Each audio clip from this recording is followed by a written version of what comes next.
देवाची अगदी आर्त मनाने ते प्रार्थना करत होते।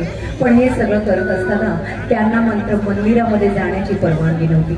पण मंदिराची परवानगी नसताना सुद्धा मंदिराच्या पायऱ्यांशी, त्या चपलांच्या पायाशी तिथे बसून त्यांनी इतक्या सुंदर सुंदर रचना लिहिल्या आणि त्या रचनेमधून इतक्या सुंदर सुंदर अशा ओव्या निर्माण झाल्या, इतक्या सुंदर रचना तयार झाल्या आणि अशा सुंदर रचनांमध्ये प्रत्येक शब्दामध्ये बोलावा विठ्ठल, पाहावा विठ्ठल असा एक सुंदर हरिनामाचा असा विठ्ठलाचा अशी सुंदर अशी साथ त्यांनी घातलेली आहे।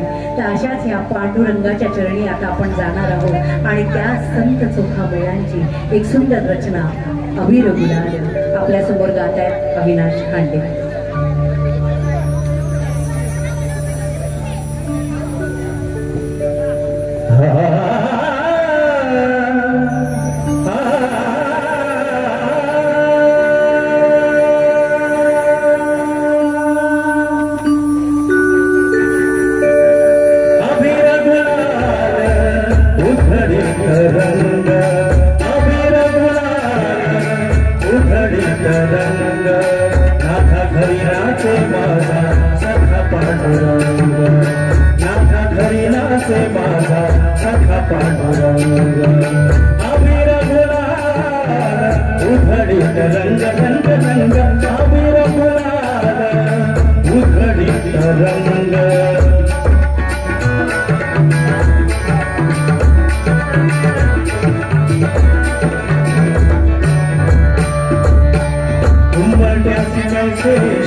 रूप तुझे कैसे पाहू त्यात आम्ही दिलं, रूप तुझे कैसे पाहू त्यात आम्ही दिलं।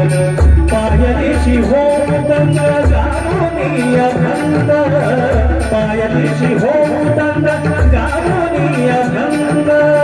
नाथा घरी नाचे माझा सखा पांडुरंग, नाथा घरी नाचे माझा सखा पांडुरंग।